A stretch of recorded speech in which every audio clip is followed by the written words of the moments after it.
I'm Gwen Schwanke. I am the admin for Spring Green. Yes, I met you, right? I stopped in You last did, week. yes. I'm the black sheep. I'm from Century 21 in Richland Center. Oh, the black sheep. Okay, you want to sit with them, or should I sit in another room? Okay, so, I do a lot of social media with Beer Money Polling Team. I have 4 full-time employees. Mackenzie and Chandler work for me. They're digital creators. We have almost 2 million followers across TikTok and in the tractor pulling world. I know it sounds funny, but we legitimately go. I flew home from North Carolina yesterday. So social media has been a big part of my life with my mortgage business and with my truck and tractor pulling business. And when I wanted the two of them to come, I've recorded because I have a lot of agents that couldn't make it today or whatever. We can help, a showing came up. And then Brandon also works for me part-time. He's all about Facebook. So, but if you have a question, you just stop. I'll let Jeff take over because this is his baby. But I'm telling you, this guy's the real deal. So pay attention. All right? Also, I got snacks and drinks up in the front corner if you guys missed that. Does the So help bar, yourself is there anything at the bar? Like real alcohol or is that all Yeah, gone? it's full. Is it really? Yeah, it is. Yeah, you were told to help yourself, so. For real? All right, we're gonna.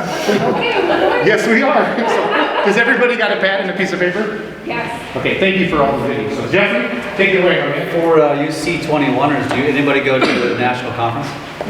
Does anybody go? No? Do you guys know who Rhett Harmon is by chance? No? He's a good friend of mine out of Carrollton, Georgia, and he's known for wearing wild, like crazy suits. But he's a speaker at C20. He's been with C21 a long time. Affiliated or C20? Because like you guys all work together. No, he is C21, yeah. What's affiliated? We're a part of an umbrella, but then you have the Century 21 umbrella Okay. that's worldwide. Yeah, it's huge. You're under C21 another is huge. umbrella. Yeah, we're But you guys go party, umbrella. like you go party together and like have Yes. award ceremonies together? Of course. Okay, no. So like Jerry, you can hang out with them then, so Yes. it's okay. I feel bad. Can we sit with you, Jerry? All right. Who's I know, I'm just who's trying bigger, to- C21 or Remax? What's that? Worldwide, who's bigger? Remix. Are they? I don't know. I don't know either. That's I why I'm have no idea. just curious. It's cool. So you're the lone wolf here. Bring it. I love everyone, so it's fair. No, this is it. We're gonna get smarter. Awesome. Well, thank you guys for having me. I'm actually from. I was born in La Crosse. We lived in Winona. My grandma lived in Madison, so I spent a lot of time here. I live in St. Louis. Been in St. Louis most of my life, but Wisconsin's always has a special place in my heart. I love this area of the country. So it's glad to be here. It's really cool to be in this building. It's for sale. How many millions? 2.95, Really? How long has it been on the market? about 6 months. You think it'll sell? You're trying hard. Of course, of course. We're pushing. And it's a banquet center, right? Do they have the books for it too? Like, can you see like how well it churns? It's never really been open, so it was Really? built back late 80s as a ski resort, and it ran for a few years as that, and then it got bought up privately, and it's never really been like a full-out business. Because I've been to weddings here. It's like just been- 15 years ago. You would have had to have known the owner and booked it, kind of a thing. It was never Really? really full out. Oh, wow. So they're just sitting on money basically. The owner, obviously, because they don't need to churn profit. Yeah, the current sellers owned it for a few years. They bought it and fixed it up, did a lot of projects to it, cleaned it up, and now they're trying to sell it. The people that had it before that kind of used it for themselves and didn't really need to or want to do anything with it. So What is we're one hoping- used by themselves for the facility? Well, the House on the Rock Resort. Ah, gotcha. So they use it for their own. I say, kids, come over for Christmas. Yeah. Everybody gets their own hallway. Where are We're hoping- the ski hills at around? Are they just in the wood? They're probably grown over, I guess. Yeah, they're kind of grown over. There's only like kind of part of 2 that is still somewhat open. I think they had like 4 that were kind of running the whole time that were open, and then they had room to expand, but never really did. Really? People- So there's like some dormant ski lifts out there in the woods. They actually pulled the ski lifts and the snow machines. Oh, really? Yeah, everything's been pulled. So, but there's a lot of great trails, and there's actually a mile of river frontage. So Yeah, you got it's some cool beautiful. trails that go out and loop down and around. Really? Yeah, Is this private property? Can anybody come up here? it's private. Yeah. So there's so those trails are untapped essentially. Yeah. Wow. How Yeah. many acres? We're selling it for 105, but you can buy the whole thing, which is an additional 141 acres. What's its zone? It's got 3 different zonings. There's some just recreation, commercial, and then there's some R1 at the bottom because they were gonna put in, like condos, Yeah. single family, multi-family kind of stuff. Yeah. So there's some R1 zoning down at the bottom, which is a really unique zoning. Iowa County, I think this is the only place that Iowa County has it, so. Wow. Is this considered like an like an outward suburb of Madison, or too far? Is it its own We place? call it it's almost a bedroom community in Yes. Madison. What does that mean? A lot of It's people sleep live here and work in Madison. They Got live it. in Madison, Yeah, community, yeah. Exactly. So it is it's kind of like just a further out county essentially. Yes. Yep. Very cool. Because it's more affordable, I assume, than Madtown? Yeah. Just out of Dane County, yeah. Get out of the bigger tax. Very cool. Awesome. Well, awesome. Well, I'm glad to be here. As Jason mentioned, there is no such thing as a social media expert technically. I'm just a practitioner, so anybody who calls themselves an expert, I would ask to see their degree because it doesn't exist. In fact, I would be curious to see what a professor is teaching them about social media, because I really believe this guy is a social media expert, if there is one, because he's making more money at social media than he is at his day job. It's because rates suck right now. Also because you're good at making money, and because as we were just talking, we were at another event this morning, and I said, honestly, I think the thing that most humans need to wrap their heads around, especially business owners, is that attention is this biggest asset you can have anymore. And if you don't understand attention, you're going to lose to the business or the agent that does get the attention, and I'm going to explain exactly why. My background is mortgage, but as he said, and my partners tell everyone, I can't even spell mortgage anymore, that's a joke, but I'm not involved. I make it rain on mortgage because of my influence in real estate. And I'm actually starting a real estate company at the Lake of the Ozarks, if anybody's familiar with that part of the country, which is in Missouri, because I have influence there. And so I was approached by a broker who said, I need you, I'm gonna give you 50% partnership, and you're gonna become my partner. And so it's powerful, and it drives business, and it drives opportunities, and it's awesome. And so everything that I talk about today is not because I read it in book, not because I listened to somebody else talk about it, it's because I push the buttons, and I take the videos, and I take the pictures, and I post it, and I test it, and I see what works, which is exactly what you do. And as he's proven, and I've proven, that attention wins. Period. And I believe it's only going to get worse for those of you that aren't embracing it, and better for people like me. Because I think that we're going to win more listings, we're going to win more buyers, because there's a shift coming. And hopefully sooner than later, because this market sucks for all of us. So this is the title of this particular talk. It's a little dramatic, and there's a reason why I lead in with this, and it's really just to get your attention. No pun intended, I didn't plan for that. But to get your attention on where the world is going and how fast it's evolving and why you need to embrace it. But before we get started, there's the obvious, let's connect. So I practice what I preach. I'm on social every single day. If you tag me in a post, if you DM me on one of the platforms, I will engage with you, I will reply. So it's a great place to stay in touch with me. So I'm always happy to help. I challenge every single audience to do it, DM me, and literally a fraction of a fraction actually does it. So maybe it's because you walked out of here and said, screw you. But for those of you that are interested in staying in touch, I'm easy to find, and that's your first tip of the day. I'm that name on every platform, Jeff Pfitzer. And so for those of you that are looking to make an improvement on your social media, tip number one, homework number one is your name on Facebook, on Instagram, on TikTok, wherever you're at, is it something cute, or is it your name? And it's a real simple explanation that how does your customer know you? They don't know you as Spring Green real estate agent or whatever the hell you call yourself. They know you as your name. So make it easy to find you. So if your name is one of those cutesy names on Instagram, which is typically where people use cutesy names, which is Instagram, I would change it as soon as possible to your name. So find me, friend me, let's connect, and stay in touch. So the story goes like this, the more recent story. So I speak, as Jason mentioned, across the country, and I speak at a lot of real estate, for a lot of associations in real estate. And back at the end of 21, beginning of 22, one of the associations that my partner and I speak at, they asked us to talk about what are the emerging tech trends as it relates to real estate. So we're talking end of 21, going into 22. And so I went to Google and I just did a ton of research, and I aggregated a bunch of articles, and I took the common threads in all the articles and summarized it into a bullet point list. This is 23. The list is somewhat similar, but there's an explanation to this. When I did this back in 21, beginning of 22, I would say about half this list still existed in 22. AI, artificial intelligence, was at the top of the list in 22. But as I was standing on stages and talking about artificial intelligence that year, I had no idea really what I was talking about. Because I was talking about artificial intelligence, assuming what it was going to be. Is it bots? Is it when you're using these lead platforms and they automatically reply on my behalf and then eventually turn it over to me?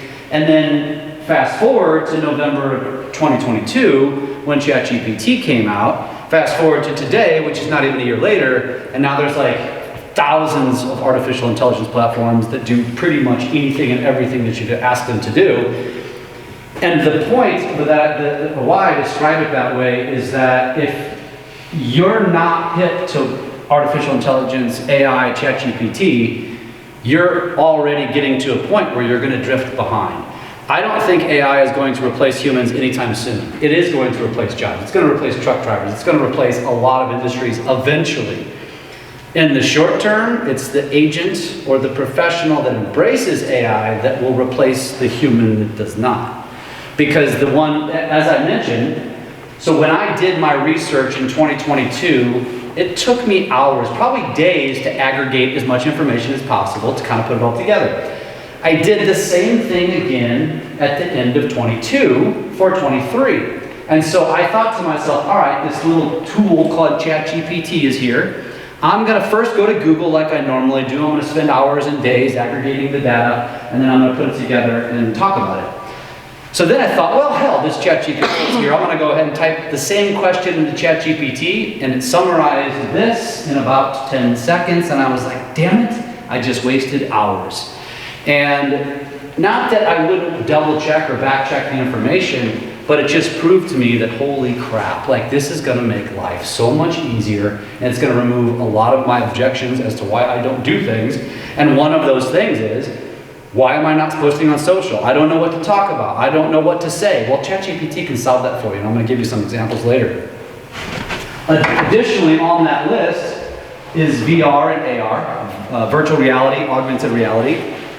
When I talk about that, and the reason why I bring this up is because this, and I'm going to go deeper on social here, obviously, in a few minutes, is that social has been the new kid on the block, the platform or the platforms that we demonize. And for most of us, it's like, I'm going to wait and see, right? I'm going to wait and see, and I'll see if it's good for me. You know, Facebook was a college app, and then us boomers took it over, and all the Facebookers moved over to Instagram, and then we took over Instagram, and then moved over to TikTok or Snapchat, and you name it, right? That's the trend, and I'll talk a little bit deeper about that.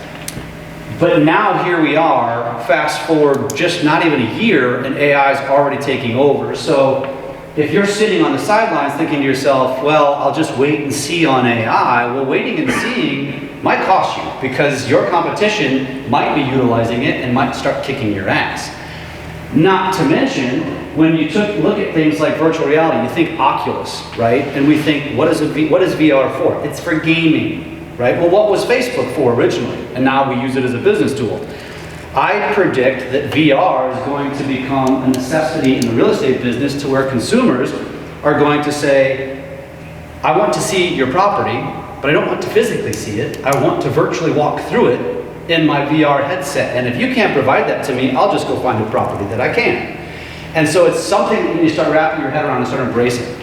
I'll explain AR here in a minute. Blockchain, for most of you, when you think of blockchain, what do you think of? You think of Bitcoin, you think of cryptocurrency. That's not what blockchain is.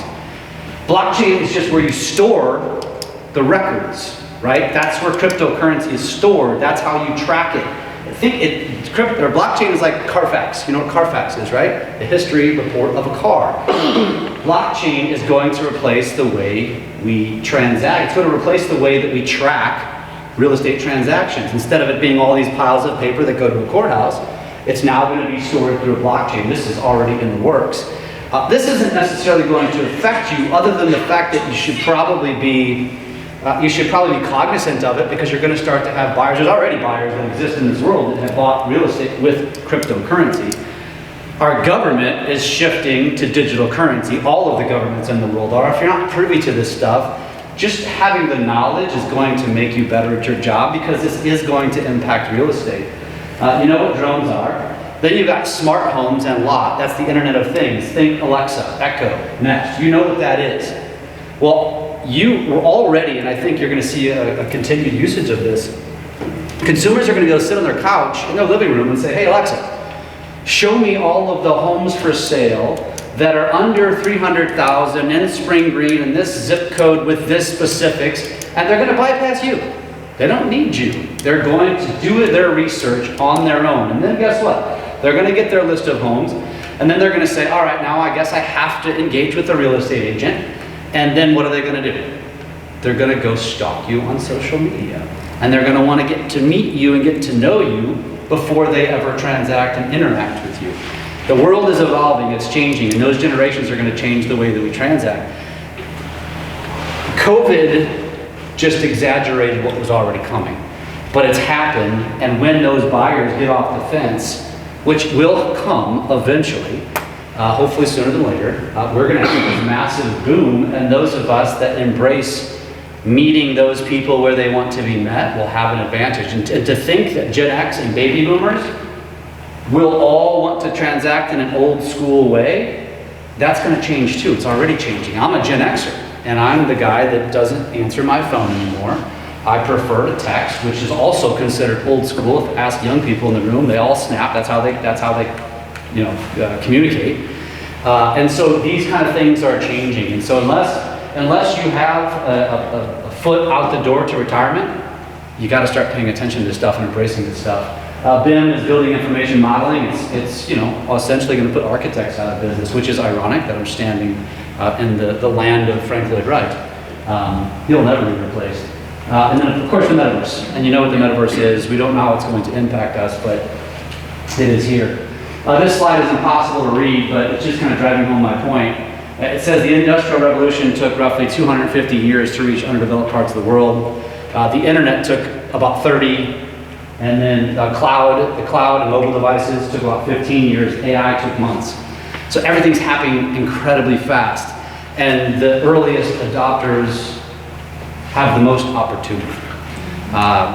This is the Fed coin. This is already in the works. Actually, we're about third or fourth in the world in order of how far we've progressed.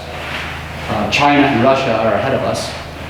If you've ever heard of the BRICS, they're actually creating their own digital worldwide currency, and it's kind of a race, so to speak, as to who will create the currency that is accepted worldwide. And the reason why this is relevant to you is because, again, this is going to become mainstream probably in most of our lifetimes, to where the dollar as we know it is not going to exist anymore. And so you just got to start paying attention to this stuff. This doesn't have anything to do with social media, but it does have to do with the evolution of our world, because it's coming and it's happening. And this is my depiction of what I expect augmented reality to look like. I think in the near future, you're going to have a seller call you and say, hey, I'm considering hiring a real estate agent to sell my house. I'm going to interview a handful of agents. I'd love for you to give me your presentation. And you're going to say, great. Let's schedule a time and I'll come out to your house. And they're like, no.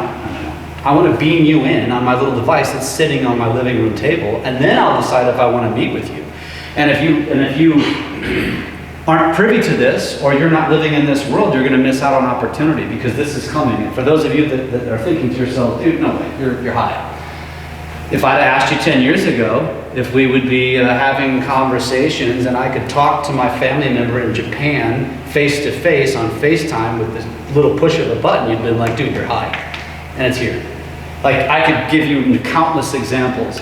And so don't scoff this stuff off, because the one thing I've learned, and part of the reason why I'm here, is one, luck, but two, because I paid attention and embraced what my children were doing. Those two children, I have four, nice catch. Two of them, one's 20, one's 23. One works for Jason. And 6-7 years ago, I was paying attention to what they were doing. They were on Vine, they were on Musical.ly, they were on TikTok, And they were, of course, at the time, it was like, Dad, get in and do this little dance, and I'm gonna try to go viral because that's what they did. And then eventually I was like, this is stupid, let me see what you're doing. Let me see what this is. And eventually I was like, I think I can do something with this. I think this TikTok, these 15-second videos, which is what it was at the time, are gonna be a great teaser for a longer form listing video. And so I started to embrace it. I started to go on stages and tell audiences, you should start paying attention to TikTok. This was 2019. And most of those audiences were like, dude, you are an idiot. Because they started to look it up, nobody had heard of it. And then they were like, you're an idiot. This is just a bunch of 13-year-old girls dancing around. And now fast forward to where we are today, and I went from an idiot to holy shit, he's a genius. And I was right. And I got lucky. I just got lucky. I just embraced what I thought was coming. I will also admit, I embrace everything. I embraced Clubhouse, I embraced Threads, I embraced everything that's new now, and a lot of them flop. But my mentality now is that I want to be the first, I want to be one of the first embracers, because what I've learned is that the early adopters to these platforms gain the most opportunity, because the most opportunity for growth is in the beginning. And so as you learn these various tools, as TikTok has proven, that every platform behind it, or that was before it, copies it. So those that embraced TikTok early, it was very easy to shift over to Instagram Reels and create Reels, because Reels is a copycat of TikTok. And now there's Reels on Facebook, and now there's YouTube Shorts. And so everything just kind of follows along, right? So being an early embracer, being an early adopter, not scoffing this stuff up, not saying to yourself, I'm just going to wait and see, which is what probably everybody in this room did, and probably some of you still are saying no to TikTok, and that's fine. You don't have to use it, but currently it's in the driver's seat. TikTok is the driver. Now I will also tell you later, because everybody always asks me, if I'm only going to be on one platform, which should it be? My answer is Instagram, and I'll tell you why in a little bit. But TikTok helped shape what Instagram is. And that's a big part of building a bigger brand and having a larger presence and gaining more engagement, is by embracing and understanding how to use the tools on this platform. Now, I'm going to digress for a second, because as I talk about the future, and again, literally 1 year ago, I was not talking about any of that stuff I just mentioned. I wasn't talking about blockchain, I wasn't talking about AI, VR, AR, other than in a futuristic sense. Now, here we are less than a year later, and I'm like, damn, I don't know that it's so much future anymore, because holy crap, how fast has AI come into our world, and now it's impacted our world. But as I quote unquote digress, social media is something that we demonize, because it was the new kid on the block. It's the newest technology. And so for those of you that think to yourself, and there's not a week that goes by that I don't have a conversation with at least one person who says, I hate social media, I don't really want to use it, but I will if I have to. And my immediate conversation shifts to, why do you hate it? And let me tell you why you shouldn't hate it, because I get it. Like, social media has changed the way we are. We spend all of our time, all of our attentions on our phone. Arguably, it's ruined generations of women, right? Females, like my young girls, I've lived it. Like that expectation of perfection and filters and how you should look and how you should dress. And God knows how many suicides it's caused. There's a reason why we should hate social media. But at the same token, every piece of technology that's ever come into our world, we hated it too. There was a time when this thing came around and every mother across America said, I hate this stupid box. My kids used to want to play in the yard. Now all they want to do is come inside and listen to the radio. We demonized it. Then this came around and we embraced the radio. And we said, this is dumb. I hate this thing. Our mothers lied to us and told us our brains are going to turn to mush and we're going to go blind if we sit too close to it. It turns out they were lying. They just didn't want us sitting in front of the TV all day, but that's what we did, right? Then there was this, and I remember having conversations saying, why on earth do we need a phone in our car? Why can't you just wait till you get home? I would rather leave the house completely naked than without my cell phone. Maybe I'm the oddball, or maybe that's actually the way we all feel. We now walk around with them in our damn pockets. Then there was this, We demonized it. If you had a beeper, well, you were a what? Drug dealer. You were a drug dealer. That's a fact. That was the thing. You were a drug dealer if you had a beeper, and then it became mainstream. And remember how you used it? 'Cause I was in college. You walked through, for you young ones in the room, did you know what that was? Did you recognize that? Either of you? I'm gonna look at you too. Yeah. Usually there's several people in the room that when there's young people, they're like, I have no idea what that is. And then I was really old when that happened. But, you know, I would be in college and you'd get a page and you'd have to go out into a payphone. I mean, remember when those were like everywhere? And then all of a sudden, like one day, like just vanished? Yep. That's the evolution of how this world is changing. And then this came around. Try to get that sound out of your head. It's crazy. And then I remember my dad bringing home a computer. Back when the internet first came out, I got into a chat room and I was like, this is neat, but why on earth are we going to need this? And now I have no idea how I could even survive without Google. Right? It's like I need to ask it questions. Now I need to ask ChatGPT questions. My point is, we demonize what's now. Then we look back at all of this stuff and like, oh, that was cute. Now you've got these televisions. My wife, and I'm sure some of you are guilty of this, she goes into the living room, turns on the television, sits down on the couch, lays back and gets on her phone. I'm like, why'd you turn on the TV? She says, background noise. And I'm like, God. Like, this is now a novelty. And, you know, 10 years ago, what did we were probably, I guess we weren't bitching then because it was mainstream. But what did we do? We'd come home from work, we'd make dinner, and we would have our time slots planned out pre-TiVo because I had to watch my show at 6 o'clock, 7 o'clock, and 8 o'clock. We would sit there for 2-3 hours and watch television. And that's what we did. Today, we live on our cell phones, and what are we doing as parents? Bitching about our spouse being on their phone all the time. Bitching about our kids being on their phone all the time. We did the same thing. We were just staring at a larger piece of technology. This is now normal. 10 years from now, you're going to look back and be like, oh, I long for the day when it was just a cell phone. Because we're going to be robots walking around with freaking virtual reality devices on our heads. This is where the world is going. And the part of the reason why I kind of beat this into you is that if you do demonize social media, I want you to understand, first of all, that's normal. We demonize everything before it, and we're going to demonize artificial intelligence. We already are. And we're going to demonize whatever comes after that. But you have a choice. You can demonize it and hate it, or you can embrace it and use it to your advantage. It's simple as that. And I'll show you how it works here in a little bit.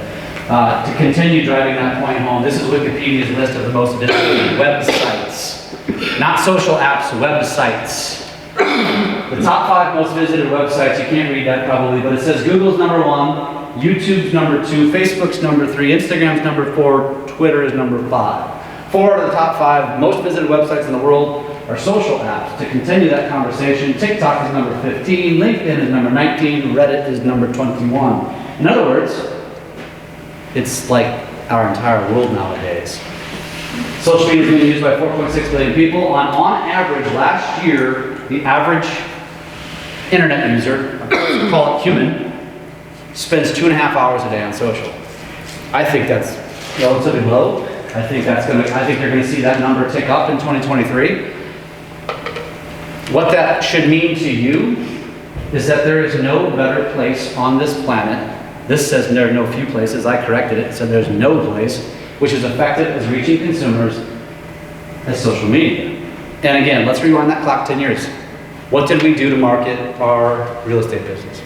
Billboards, flyers, grocery store carts, maybe bus stop bench, TV commercials, radio commercials. What am I missing? Anything? Am I missing anything? Did I get them all? I gotta move my Wisconsin River title, Pat. The point is, think about everything that I just named. Let's use billboard, radio, grocery store cart, whatever you want to call it. Every single one of those costs hundreds, maybe thousands of dollars, and has a very narrow reach. A billboard, I can only touch people that drive down that highway and they really have to be paying attention. A grocery store, they have to go into that grocery store. A newspaper, they have to open it and stop and look at it. Now I have this opportunity to touch people every single time they're on social media. When they're sitting on the toilet, when they're laying in bed in the morning, at night, when they're sitting in public transit, when they're sitting at the office, when they're sitting at dinner, everywhere. You have this opportunity to be top of mind. Why do you buy a billboard?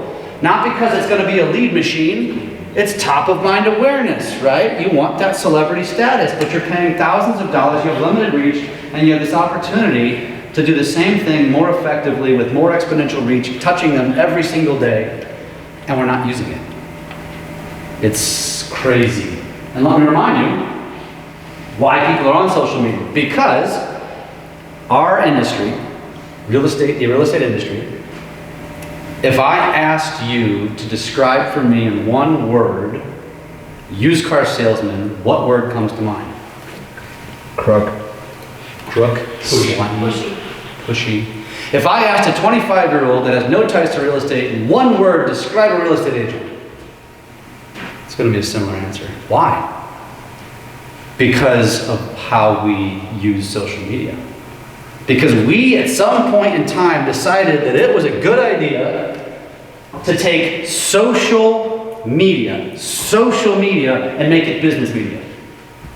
Nowhere along the lines did Mark Zuckerberg or anybody say, hey, everyone, let's start using this as a business tool. They did by allowing for advertising and boosted posts, but we decided, I'm not going to pay for it. I'm just going to inundate my audience with pictures of me with my clients and Monday market updates and all of my listings and everything that there is about real estate without stopping and thinking, why is my consumer on social media? The answer is keeping up with friends and family. That's number one. The answer is news. The answer is seeing what's trending, education, entertainment, all of these things. They're there to kill time, right? Nobody in the history of mankind, I don't think ever, could you ever ask a consumer and say, why did you open up Facebook, Instagram, or TikTok today because you had the intent of buying a house? Or you're curious about what interest rates are doing? Or you're curious about the latest Fannie Mae update? Nobody, but we decided this was a good idea. And then most real estate agents come to me and say, Jeff, social doesn't work. And I'm like, no, you just don't know how to use it. Because you're not meeting your customer where they want to be met. And I'm picking on you because you're here. When we go to social media as a real estate industry, when any of you roll over in the morning and open up your Facebook, what do you see? Probably real estate. So we assume our consumer, our neighbor also sees that. They don't. The algorithm knows what you do. So it shows you what your competitor, it shows you what RE/MAX is doing. And Keller Williams and the other mom and pop shops. And he's seeing you guys. And you think, I guess I should do the same. Monkey see, monkey do. Well, they're posting pictures at closing. They're doing Monday market updates. They're doing home walkthroughs and new listings and just sold and all that stuff. I guess I should too. And then it just became this massively diluted, we became a massively diluted industry that the average consumer looks at and says, oh, another real estate agent. And that's why it doesn't work. And that's why when you actually look at your socials and you see your engagement on your post, you either have very limited engagement or your engagement is from your broker, your colleagues, other real estate agents, your spouse, friends and family. Maybe. That's it. Your consumers aren't even seeing your content. This is where people are spending time.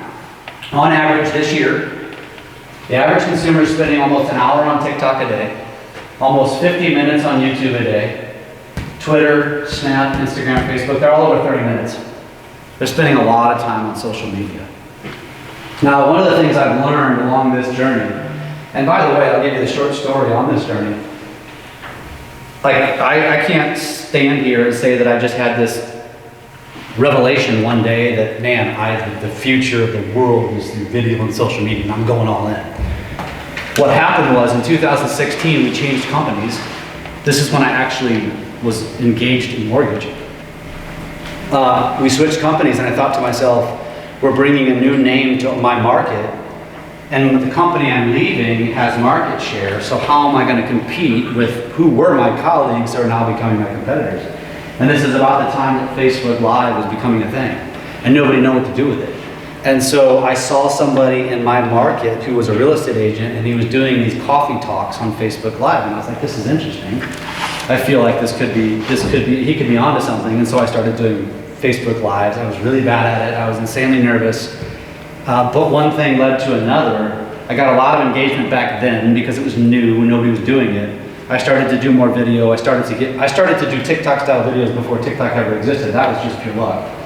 And it just created a ton of opportunities for me. And the video led to how do I get the video out to the world. That was social media. And then it just continued to spiral. What ended up happening was, within the first year of me, doing consistent video, my phone started to ring with you all, real estate agents, my target audience, my customer. And they said, Jeff, you're the video expert. Will you help me with? And I was like, I am? And then I was like, oh shit, I am, because I'm doing it. And so I quickly realized, holy crap, as a lender, I just cracked the code on my target customer, who the only time they take my call is if we have a deal together and my credit card's in my hand. It's just the reality, right? Now, I get paid to come speak on real estate conferences. I'm now starting a real estate company. If that's not cracking the code and figuring out how to penetrate a target audience, I don't know what is.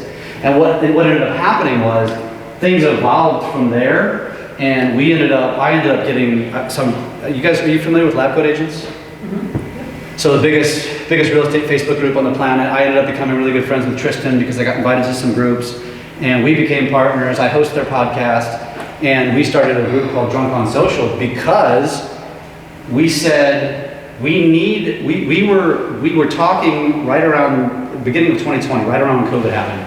And we were saying, damn it, I wish I was on, and I was an early adopter of TikTok, but I was like, damn it, I wish I was on it 6 months earlier. I wish I was on it 12 months earlier. And so we started to research, like, why isn't anybody talking about what's coming in social?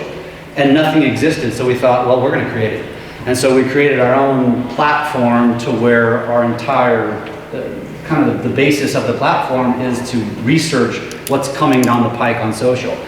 Admittedly, it was like, our conversation was, I don't know what this is going to turn into. I don't know if we're going to monetize this, but selfishly, it's going to force us to stay hip to what's happening so we don't miss opportunity. And one of the things I learned along the way, so I started studying this stuff. I started subscribing to marketing blogs. And when you're reading marketing blogs and you're learning from some of the best marketers in the world, you're reading about companies like Nike. You're reading about companies like Coca-Cola and Pepsi. And one of the things I realized is they're paying attention to where it's going. They're paying attention to Gen Z, which blew me away. I was like, wait a minute, this isn't making sense. My consumer is baby boomers and Gen Xers. They're the ones with money. They're the ones that own homes. And then as I started to dig deeper, I realized the reason why they're paying attention to where it's going is because the youth of America drive where we're going. Now we can sit here as boomers and Gen Xers and say our kids are lazy. It's a lazy generation. They don't want to work. They just want to be influencers. They just want to be gamers, right? But the reality is, your generation, my generation, each generation drove where things were going. And these companies are paying most attention to Gen Z. And some of the things that we've noticed with Gen Z is that they're shifting even the way social media is. Social media used to be fitting in to connect. Like, it's monkey see, monkey do. I'm going to follow the leader. My generation was, if somebody at school is wearing Air Jordans, I got to get Air Jordans. If somebody's wearing Z Cavaricci pants, that'll age me, I got to get Z Cavaricci pants. Today's generation, my 20-year-old, she went through a phase where she bought all her clothes at secondhand stores. And I was like, what are you doing, Isabel? Like, we can afford Walmart. And she's like, no, that's just the style. We like to stand, we have to stand out. It's changing, which is a great thing, by the way. It used to be mass reach. It was all about virality. It's always, how many views do you get? How many likes did you get? Now it's all starting to niche down. Those younger generations are saying, screw virality. We want to niche down to our people. And then it used to be broad, fixed audience targeting, and now it's all about community. And we'll talk a little bit more about that, because in a little more than a decade, those 10 years I keep talking about, social media has gone from an entertaining extra to an integrated part of daily life. If you are sitting in this room today and you're thinking to yourself, and there might be one or two of you in here, that say you don't get on social every day, you're a unicorn. You're the unicorn. Because the rest of us get on it every day, multiple times a day. This is just the reality, right? And so when I say that to yourself, and I saw a couple of faces, my question to you is, when you think about that, you're normal, like that's what everybody does. But you're going on to social to watch French Bulldog videos. and cooking and kids and travel. You're a consumer and you have all this opportunity to be the creator. There's all this opportunity because guess what? You're a consumer, home buyers, home sellers, the teachers, the trash man, the librarian, all of these other people that are potentially going to buy or sell from you, they'll never not be consumers. They have no reason to be on social media for any other reason than for entertainment, right? So you have this opportunity and it's just going right over your head. All this opportunity to be right out in front of you. In case you're curious, this is what the generations, this is what the ages are. I don't put baby boomers on there because, well, you can figure it out, they're older than Gen X. And they're still relevant because they're going to become a massive wave of sellers in the coming years.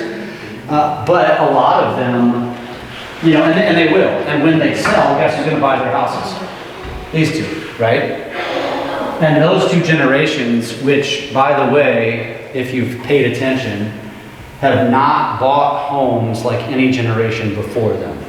And the reason is because this generation, millennials, watched their parents go through 07 and 08. And so they had a bad taste in their mouth about real estate. And then these guys, they're just young. They want to buy, but our generations have priced them out, and interest rates are pricing them out. But when that shifts, man, I really do believe we're going to see the biggest boom. How many of you in this room have been in real estate for more than 20 years? Just one of you. How many, anybody over 10? 10 to 20?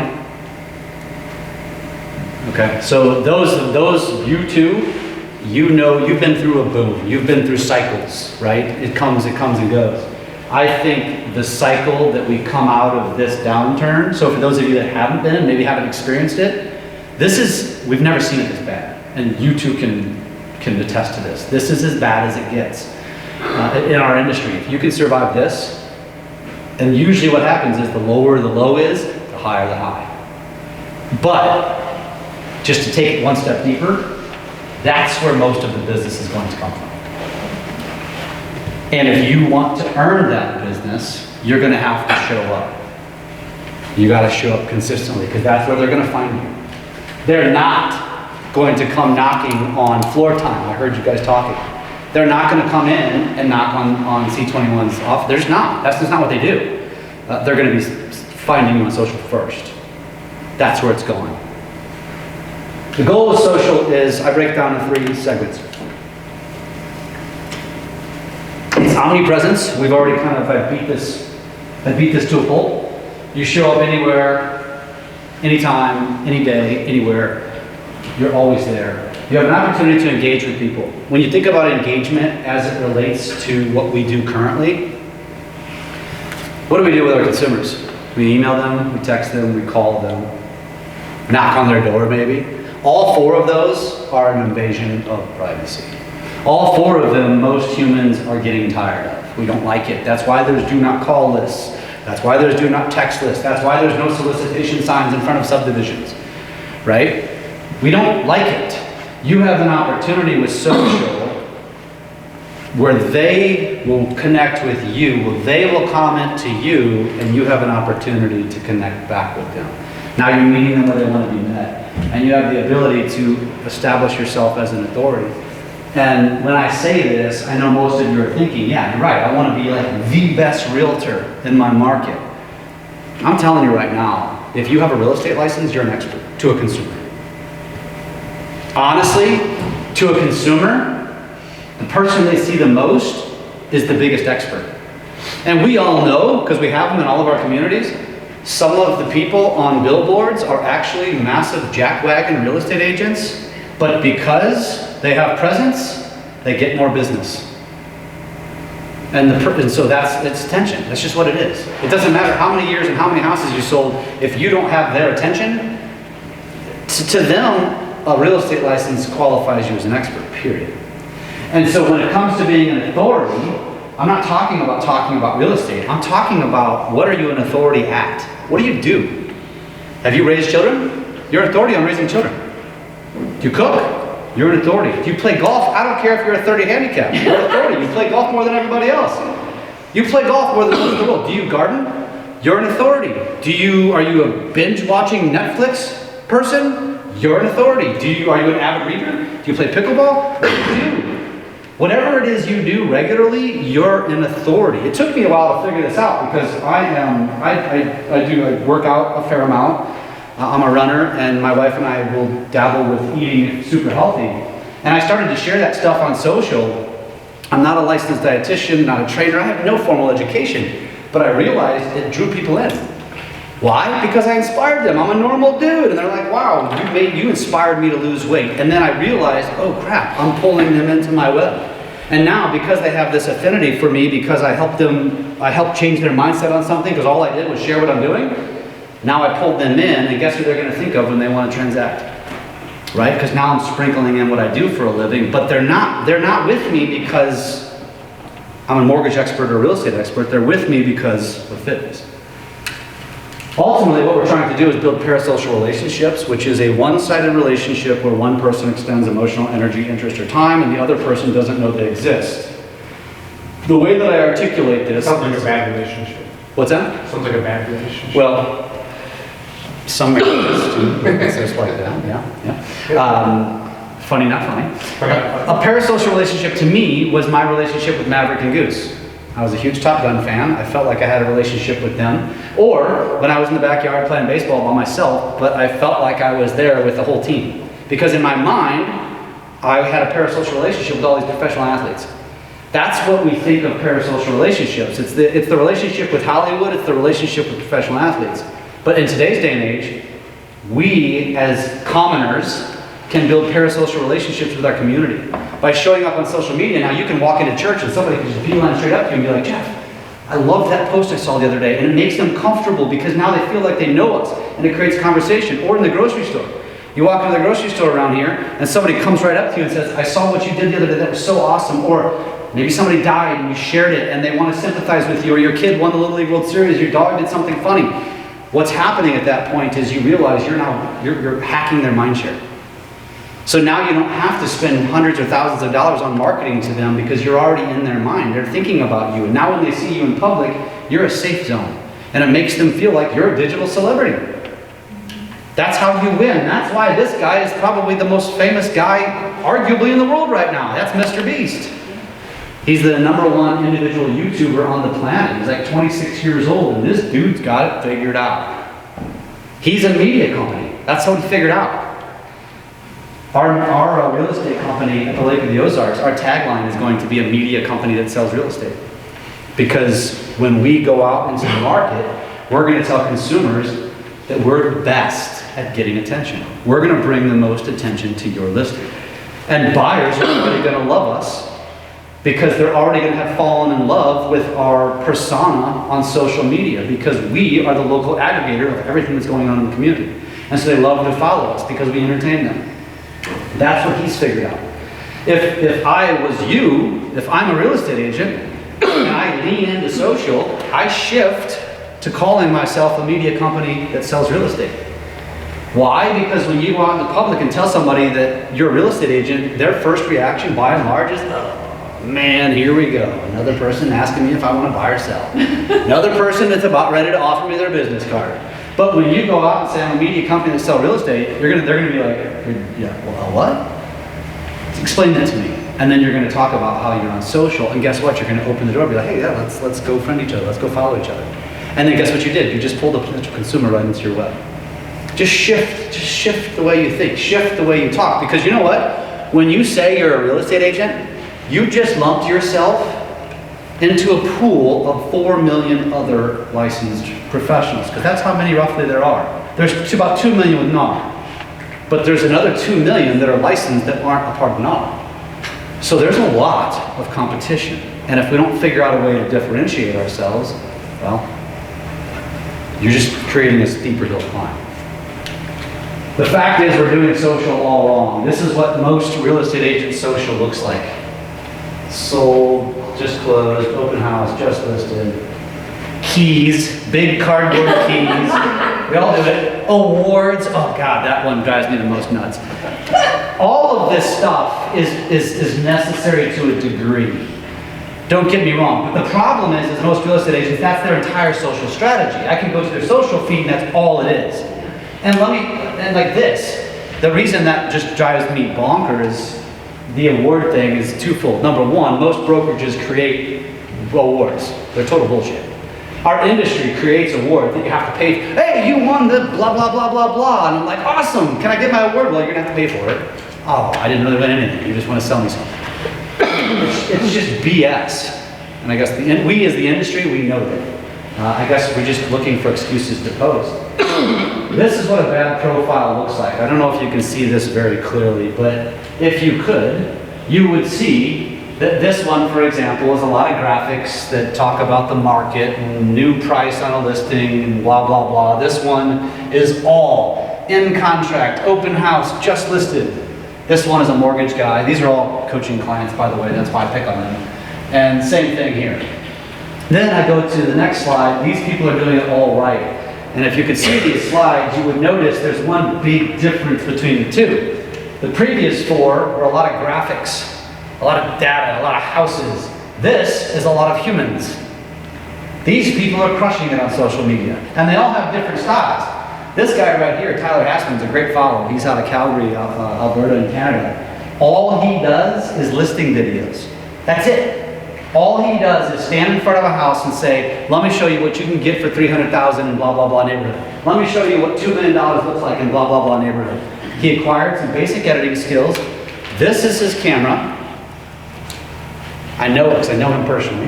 And he does have a drone. He's upped his game a little bit, and he's gotten good at it, and he has some basic editing skills. He teaches this. We've actually got an interview that Jason could share with you that's really fascinating. Because when he started in the industry, which was less than 2 years ago, he didn't even own a car. And he said when he got in the industry, because it was during COVID, he was coming from the hospitality industry where he lost his job, and he said, I'm going to give real estate a try. I'm going to give it 60 days. I'm going to do 60 listing videos in 60 days and see what happens. And he got a buyer, I think several buyers, and he's like, I guess I'll give this a go. And today, he doesn't even sell real estate anymore. Less than 2 years in the business, he's now one of the downline brokerages, so he just feeds his agents.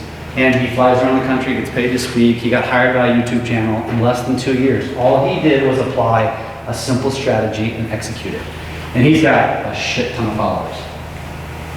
This is another gentleman. He's got a good look, very consistent look to his feed. This is Kyle. Kyle also is just very personal. He's very authentic. I know I've said this before. I've turned it into a cartoon. But this is what we do as an industry. Think about like being in a retail store, and you're the manager and your employees standing at the window with their binoculars looking across the street at the competitor because we're so consumed with what our competitor is doing. That's what we do. And rather than consuming ourselves with what our competitor is doing, why don't we actually focus on what works? What we've done is that we saw another agent post this industry nonsense and we thought, oh God, I can't get left behind. But I'm telling you now, you should be looking at your competitors and saying, okay, now I know what not to do. Every time your competitor is posting some garbage about real estate, you're like, all right, how do I not do that? How do I make it better? How do I shoot a video and not say, hey guys, happy Tuesday.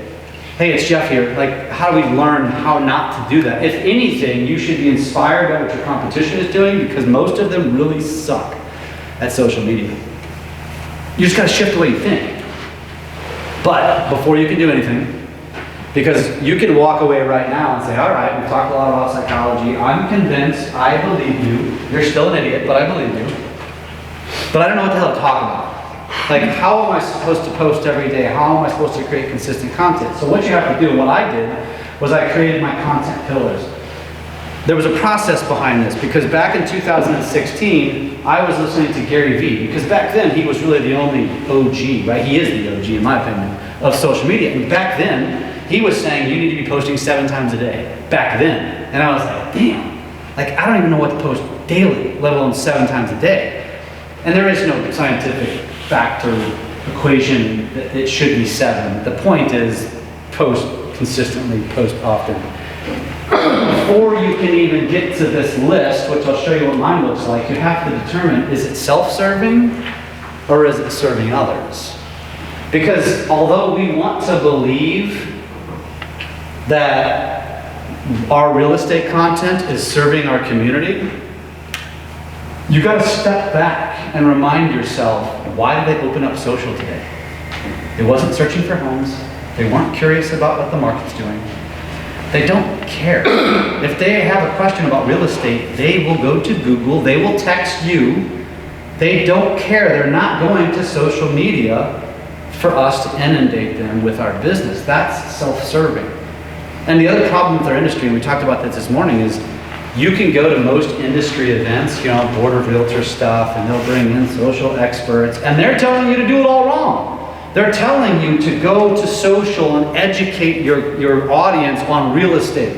But they're not stopping and thinking about the psychology behind their consumer, because they're not experts. They're not actually doing it themselves. And they're not realizing that, because we're all guilty of this. My feed is also inundated with you all. Because the algorithm knows what the hell I am, right? The algorithm knows what you all are. I think the only person in this room, maybe you, I didn't catch your name, you said you're aspiring to be a real estate agent, so yeah. Your feed is probably not all real estate. It's maybe fashion. I'm just going to take a wild guess and say fashion, makeup, outdoor activity. Okay. Gotta guess who you are just by making eye contact with you. My wife's feed is makeup and fashion. But if you're a hunter, which I heard you are, I bet your feed is filled with hunting content, because the algorithm learns who you are. So if I'm you, I'm creating content about hunting all day long. Now, and you're going to have a distinct advantage, because the hunting community is probably how many percentage men? They're going to be drawn to a female hunter. And now you start creating more content about what you're doing every single day or every single week or during hunting season. And then you sprinkle in your real estate, and you're going to pick up clients because they're going to be like, I already love her because she's unique. And I don't give a shit what she's selling. It could be a bag with crap in it, I'll buy it. It's true. It's true. You're going to win them that way. You're not going to win them by being a real estate agent, because you're not even going to show up on their feeds. It is true. I would say at least 80% of my business is hunters. People I pick up from the hunt club and running dogs and stuff. 100%. Love it. So you've already potentially done this. And so what I was doing when I was listening to Gary Vee was, I knew then, like, how do I come up with content to post every day? I can't possibly talk about mortgage every day. I'll bore myself to death. So I stopped and thought to myself, how can I retrain my brain to remind myself to post every day? So what I did was I took out a pad of these Post-it notes, and I wrote down, like, okay, what am I doing every single day, every single week, every single month? What's already in my camera? And so I just reminded myself, who am I as a human being? These are two businesses, but this is family, right? I look at my family as my own little reality TV show. People love following me because I'm always videoing and messing with my wife, and she's flicking me off or telling me to F off. And guess what? That's kind of normal for husbands and wives. Well, for some of us anyway. I'm videoing my French Bulldog because people love Frenchies. I'm videoing my toddler because people love toddlers. All it is reality TV. I travel a lot, so I'm documenting it. I'm a dad, I'm a husband. I go to Lake of the Ozarks, I golf. I'm a bird nerd, I have a Frenchie. I've already mentioned the exercise stuff. This was me thinking to myself, how do I make this work? So what is it that I'm already doing? And all I need to do is shift my mindset and remind myself, document. I'm already doing it. Just take a picture and post it. And so that's what I started to do. And so I took these Post-it notes and I put one in this is pre-COVID, I put it in my work office, my home office, I put one on my car, I put one on my nightstand, I put one on the bathroom mirror. Believe me, my wife loved that for a while. But I told her, I'm retraining my brain. I gotta constantly remind myself, don't forget to post. And then I had to remind myself, what should I post about? Because, God, I don't want to talk about mortgage. And so it just reminded myself, what am I already doing? And just document it. Don't go out into the field hunting and not at least take a handful of pictures or videos. I'm not saying ruin a trip, but document it. And believe me, when I started doing this, it was annoying to my family. Now my family embraces the hell out of it and they get it. But in the beginning, my wife was like, can't you get off your camera? And I said, you know what, honestly, think about it this way. If this doesn't work for a business, the worst thing that happens is I'm taking more content of our family that I never have before. Because those two older daughters are like, this is bullshit. We've been around on this earth for 40 years combined, and you have more content and pictures and videos of our 4-year-old sister than our entire lives. And I'm like, sorry. I'm like, there weren't cell phones back then. But it's true. Are you documenting more photos or videos? Now videos, yeah. Good mixture? Me, no. Me, actually, it's funny. My wife, like when we're out, she's like, "Can somebody take a picture?" She's like, "Don't let Jeff do it. He doesn't know how to take pictures. I don't know how to get the right angle." I'm like, "I'm a video guy." But the truth is also, is social has evolved to the point where every platform favors video. So now I lean into video. I think, but I would tell anybody that if you're just getting started, do what you're comfortable with. Showing up is better than not being there at all. So do something.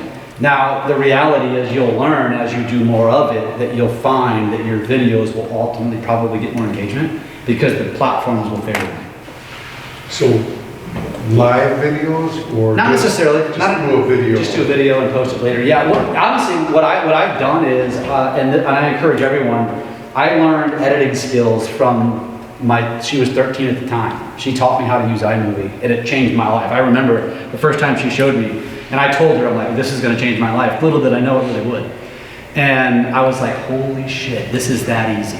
And I'm an old guy, right? It's hard to teach an old dog new tricks, right? I always tell people it's a good thing we learn how to walk, talk, and ride a bike when we're kids. Otherwise, we would be an entire society that didn't walk, talk, or do anything. Because we don't learn things when we get older. We're like, screw this, I'm not gonna do it. But because I learned how to edit, and honestly, I mean, you talk to any 10 to 20-year-old, editing videos is second nature. It's just easy for them. And so if you have them, learn from them. You've got YouTube, you can learn anywhere. It's actually very easy. So the reason I'm explaining that to you is because I prefer, live videos used to be favored. They're not anymore because we as an audience, as audiences, have become used to jump cuts and editing. We've become used to it. So we don't want to watch a continuous person talking anymore. Now I need you to zoom in and zoom out and do all this kind of stuff. You don't have to necessarily learn all that kind of stuff, but for me, it's like I know that I can video something, and if it doesn't turn out, no big deal, I can delete it. If only a few seconds are good, I know how to cut it. And anybody can acquire the skill, it's not hard. It's just. Make sure you're filming vertical. Yeah. Because that's everything. That's a good point, yeah. All the platforms. And I don't know, if everybody's noticed it, like if you post 3 or 4 pictures now as soon as you post it, they ask you, do you want to turn this into a reel? Yeah. And then it'll auto cut it for you. And they'll do it for you. Yeah. Which I do a lot of. Which if you pay attention to that kind of stuff, what the platform is telling you is video. Like, sometimes videos are too. Shorter the better. Like, it's amazing how long 90 seconds is. Yeah. Do you ever recommend it? Okay, what's a perfect short or what's a perfect? When you're getting started, the shorter the better. I would say sub 60 seconds, maybe even sub 30, which is not easy. Yeah. It's amazing how hard it is to press play and how nervous we are and how scared we are, and then we press play and then we talk too much. Yeah. It's crazy how that works. So you really do have to prepare. That's why I don't like live videos, because we tend to ramble. Yeah. And so for me, it was for a while, I was a huge advocate. Well, first of all, the platforms were forcing it. It was 15 seconds, then it was 30, now it's forever, right? But that's because they want to put ads on stuff. because of ads, yeah. Now, I don't care anymore because I've earned my audience and I can retain an audience for 60 to 90 seconds. But for most of you, get it as quick and concise and as short as possible. Also, those are kind of hacks. So, for example, if you're shooting a listing video, what I always tell people is, first of all, every agent should be doing at least 1 listing video a week. You all have access to listings, whether they're with your brokerage or not. Get into listings, acquire some basic editing skills, do a typical walkthrough, but edit out the transitions. And then do a pan, and then you walk down the hallway. So you either speed it up or cut it out, and then you're in the bedroom, and then you pan. And What do you use so on, to edit? I would use CapCut, because it's free. What's it called? CapCut, CAPCUT. What's the most viral, like, short we've had, Chandler, Brandon, Kenzie? How long was it? We've had 50 million, right? Some of the shorts or reels? They were It's around under a minute. What's that? It's under a minute. Under a minute.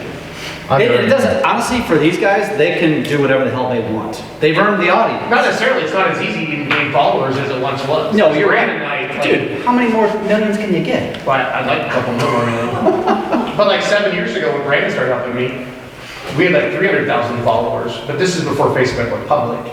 Yeah. And you could just post a funny meme back then and get, 100,000 followers. I'm just being kind of silly, but it's hard now, because now they want you to buy all of it. It is. It is. It's really hard. At the end of the day, remember, virality isn't really what matters. Virality makes us feel good. It boosts our ego. You might pick up some followers, which is helpful, but ultimately, think about it. What do we do for a living? We work within a geographical area. So why does it matter if I have followers in Timbuktu or Dallas, Texas or Los Angeles? It doesn't really matter for your business. It matters for your ego. You guys are all in a pretty small community. Even Madison's a relatively small city. You're not going to have tens of thousands of followers. You really only need about 500. Think about it. Think about pre-social media. How many people did you have in your SOI? And your sphere, maybe 100? And that was a lot. And then I hear people all the time like, I only have 250 followers on Instagram. And I'm like, that's 250 people that might buy or sell with you. Just own it and be consistent and stop worrying about how many followers you have. Consistency is what matters. Being consistent, A, helps the algorithm. B, makes you show up more often. C, will force you to become a better creator. Because now you're pushing the buttons every single day. It's like anything. If you want to run a marathon, you don't go out and run a marathon. You start with 1 mile and you work your way up. If you want to be a better basketball player, what do? Shoot more buckets, right? Yeah, buy some Jordans. Or that, yeah. I don't know if that works, That's but all the yeah. cool kids are doing. Yeah. Social media has shortened everyone's attention span That too. too. That That's too. a big part of it. And I had a video make $1,500 and the caption was one word. It just said sleeper and that was it. Because you're not going to keep people's attention to read a paragraph. And frankly, back to your original question, the short videos are the ones that tend to go viral. The reason they tend to go viral is because they'll loop. And the way they're judging your video is what percentage of the video are people watching. So a 10-second video that somebody's watching 10 seconds is 100% of the video. But if they watch 10 seconds of a 60-second video, it's only a percentage of the video. But at the end of the day, again, virality doesn't necessarily matter, especially in our business. In their business, more so. In our business, not so much. I'd rather have a 60-second video and have 5 people watch the entire thing and just have the feels with me than the person that's just looking to be entertained. I want to connect with more people. But they have to be looking for real estate applications. That's always been a challenge for me, because people say to me I post way too much mortgage stuff. Yeah. I'm just trying to stay top of mind with my You agents. do, but you've earned that right. And then possibly a buyer that day that, Sure. either walked into their local bank and they had to call them back in 3 days, or, or Tom's got something on fire that closes next week and their lender, their buyer's working with some shithead out of Kansas City somewhere. It might be better if you put somebody else a little better looking than you. It would help. It would help. No, if I was good looking, I'd be unstoppable. It's all, again, you got to understand what people are looking for. It's all about telling stories. It starts with hooking them in. We were just talking this morning, there was 3 examples that they were talking about, instances that came up throughout the real estate transaction. One of them, for example, was a tenant was in a house. I guess he wasn't alerted that they were going to show the house, so he freaked out and hid in the closet. And they opened up the closet and there was a man standing there. That's a funny story. I'd tell that story and I'd put it on social because people they'd think it's funny, they would enjoy it, right? There was 2 other stories and I'm like, that's content. Oh, the one they called Zillow, because they couldn't bother the agent on the Yeah, that was another good one. And I'm like, that's a great educational opportunity because the buyer said they had been looking at homes. They got the Zillow lead that came back to them, that they were already working with them. But they said they went to Zillow because they felt bad. They didn't want to annoy the agent because they hadn't bought a house yet. They ended up staying with them, but I was like, that is a perfect opportunity to put social, to tell the story of why you're not bothering me. Like, I understand this is going to be a process, there's not a lot of inventory, but I'm like, you need to tell that. Only maybe 5 people will watch it, but 5 people will remember. Well, I tell buyer's agents all the time, especially newer buyer's agents, if they show somebody a property at one time, and if they don't get that house or whatever, they don't have the pre-approval letter in time, because things are moving so fast.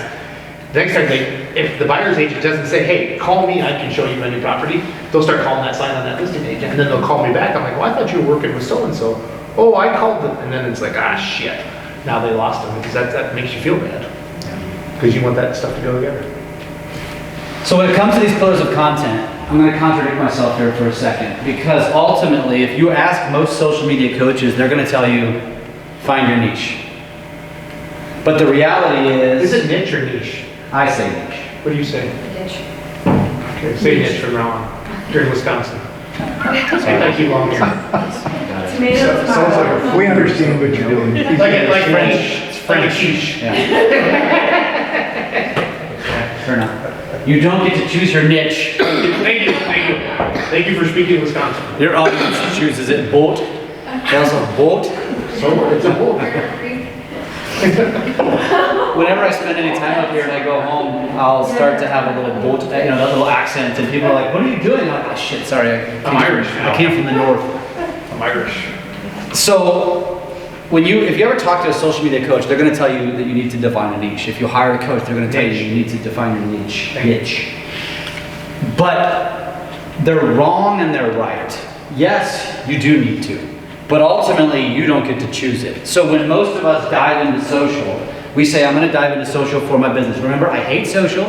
The only reason I'm using it is for my business. So when I go there, I'm going to post about my business. And then you start posting all that stuff that I told you, that garbage that I told you, and you don't get any engagement, and you come back to me and you say social doesn't work. Because you chose your niche and your audience didn't. So in reality, what you need to do, and this is somewhat painful because it takes a little bit of time, but in order for you to find that niche, you have to throw shit up against a wall and see what sticks. This is why I try to take the work out of it. The only work that's required is documentation and posting.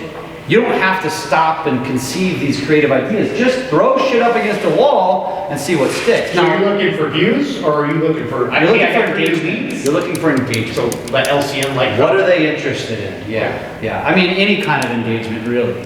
But you're trying to figure out, what does my audience want? So we already know, in Andrea's case, it's going to probably be hunting.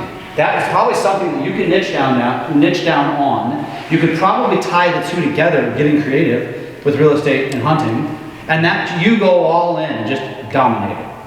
But you got to find yours. And most of you, I bet if I went around the room and asked questions, you could find it. Each one of you. Okay, so question, like on my personal, so I have a personal Facebook, but then I have a Andrea Center 21 on my professional Facebook. Should I be tying those together? Because if you go to my personal, it's all about hunting, horseback riding, up north, all the fun stuff that I do to get to know me. But then you go to my Andrea Center 21 and it's what you were picking on. Yeah. For sale, just listed, here's my award, all that stuff. It doesn't matter what you post on your business page because nobody's engaging with it anyway. Yeah. So it should actually be. No, keep your business on your business page, Yeah. sprinkle it over to your personal to remind people what you do. The only You reason want to share from your business page to Yeah. personal, I would, or yeah, post sure. the same content? it doesn't matter either way. Okay. It doesn't really matter because you're not going to engage in either way. It doesn't matter. What I would say is Even though they're not engaging? there's two reasons why you have a business page. It's your yellow pages. Think about it, yellow pages don't exist anymore. So some people will go stalk your business page to see if you're relevant. And if you're going to run ads, you have to have a business page. Otherwise, a business page is basically a waste of time. It is useful because you can post those things, your awards and all the stuff that I call garbage, and because you still have to sprinkle it over. You're going to win your audience by who you are with the horseback riding and up north and the hunting and all that stuff. But you still have to remind that audience what you do for a living. Because if you don't, you're going to be up north hanging out with somebody who says, oh man, I just bought a house. You're going to be like, fuck. And they're going to be like, I didn't know. And then you're going to kick yourself. So you still have to post about it. The problem is most agents, that's their entire strategy. And their entire page is just basically dead. So, I mean, there's a lot of fun ways to display real estate versus the non-fun ways or the traditional ways, and that's kind of the key here, but ultimately, that answers your question. Facebook is the only platform that you should have two distinctive pages. Do not have two on Instagram. You're just creating more work for yourself. Yeah.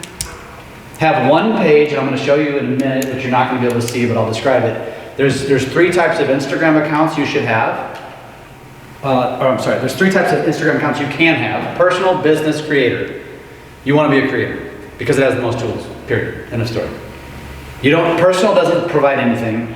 Business, the only reason you need to have a business page on Instagram is if you're going to use a scheduler, which I doubt any of you are using. Otherwise, have a creator account because the creator account provides the most resources. Now, as I talk through this, I realize that almost every audience I'm speaking to is relatively a novice as it comes to social. You're all consumers, basically. You post here and there, but you're not consistent. So the common question, and we started this morning, the first question was, where should I start? Can I start on YouTube? And I was like, well, settle down. Let me talk through this first. But if you asked me if I should have a foundational platform, which one should it be? My answer is Instagram, and here's why. Because Instagram and Facebook talk to each other, you can kill two birds with one stone. When you post to one, it can automatically, there's just a little thing you toggle and it connects and it posts. You can go either way. But if you want to take this game serious, Facebook is the retirement home of social media apps as it relates to tools. It's a great monetization platform, but it's not a good platform for creating good content because it doesn't have any of the tools that you have within Instagram, like green screen and remixing and filters and all this stuff that will make your content more engaging and more interesting and different. So you should focus on Instagram, not because you care about how many followers you have, but because it's going to make your content elevated, because elevated creators are here. And then when you're posting over to Facebook, your content just looks better than the competition, period. Because remember, Instagram is a copycat of TikTok, and TikTok is the best platform on the platform. Best platform on the platform? That doesn't make sense. The best platform on the planet right now, just based upon its tools. You don't have to love it, but it has the most. It's the driver. So I would focus on Instagram and then connect it to your Facebook. And there's a couple of things that I want you to do with your Instagram. And this applies to Facebook, TikTok, it applies to all of them. I'm going to focus on Instagram because where I spend my time is these three platforms. I post to all of them, but I personally create all of my Instagram content, all of my TikTok content, and then all of my Instagram content goes to my Facebook. I post most of this stuff, the LinkedIn, the Twitter, to YouTube, but I have a VA do that. Because you get to a point where it's like, okay, where's my time be spent? So I focus primarily on these two. This one by also is in there, and there's another reason why, which I'll tell you in a little bit. But that's my strategy. I'm not saying that's the right strategy, that's my strategy. Jason and his team's strategy is more on Facebook. Because they monetize the hell. Right now, Instagram doesn't monetize. TikTok does monetize. How you guys doing on TikTok, by the way? Making good money? Yeah. So when you're looking at your bio, so there's a couple of things I want you to really focus on and pay attention to here, because this is important. And I'm focusing on Instagram because I say make Instagram your foundational platform. So the way Instagram works, who prefers Instagram as the platform that they consume? Anyone? No one else? What is your preferred platform? You're a iffy. Glad to hear that. So you're just saying to use Instagram? Sorry. Yeah, as your foundation. Just to make the video? Yeah, as your foundational Because platform. we never, I don't know. Well, you don't have to. You have a team. That's not normal. Okay. No, but that's why they're here though. Yeah, but I'm not. Because I sometimes feel like we're stuck in a rush. You guys, but you have a team of people that are editing videos in the back end. Like, for example, when I'm creating content like on TikTok, and TikTok's the same as Instagram. Think of them as parallel. And let's just say I want to do a quick video about an event that's coming up this weekend because I saw it in the local newspaper online. So I snipped some pictures of the article. This is the hometown hero stuff. What's that? This is like the hometown hero stuff. Like talk about your community. Yeah, correct. Okay. So I snip a picture of it and then I pictures of it, and then I use the green screen feature within the apps. Which if I didn't have that feature, I wouldn't be doing green screens. I don't have that So ability. you're making this an Instagram. I'm making it an Instagram or TikTok because it's very easy just to put a picture behind me and stand there and point at it and talk about it, and then switch the image to another image and talk about it. You can't do that on the platform. In fact, that is to your team. Like, you guys should do that because the app does favor that content. Yeah, so basically somebody's aggregating what's the next poll this weekend in Texas. Yes. Grab some pictures, because you can easily riff this stuff. Yeah.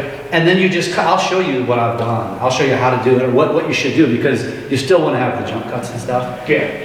But yeah, take advantage of that. But you guys, it's not a fair comparison. No, but I want to hear about it though too from every angle. Sorry, you're going. Yeah, well, and honestly, you should be doing remixing too. Remixing You do that, it, don't so a remix, you guys ever seen those videos where somebody is just reacting to somebody else's video side by side? That's like a click of a couple buttons. It's the easiest content you can ever create, and they typically perform really well. In fact, I challenge you, go remix one of my videos that you like, just sit there and react to me and see how it does. Seriously, it will take you no time Like your whatsoever. facial expressions at the end or whatever. That's all you're doing is reacting. You can't even hear you. So for those of you that are like, I don't like how I sound, great, you don't have to talk. What if you're ugly? Like Tom? Still, get over it. Get over it. You're ugly no matter where you are. That's just the reality. Doesn't matter. You're ugly when you're sitting across the table from a customer too. You were going around the room, so I. So, oh yeah, what's your favorite platform? I do Facebook. Really? You mind me asking how old you are? 45. You're an old soul. Are you guys related? No. Okay. Facebook for pictures and stuff, but TikTok for video. Awesome. Facebook. Your Instagram. Oh, Instagram. How old are you? 19. Awesome. What's your second favorite platform? YouTube. Yeah, that makes sense. What about Facebook? Do you ever go to Facebook?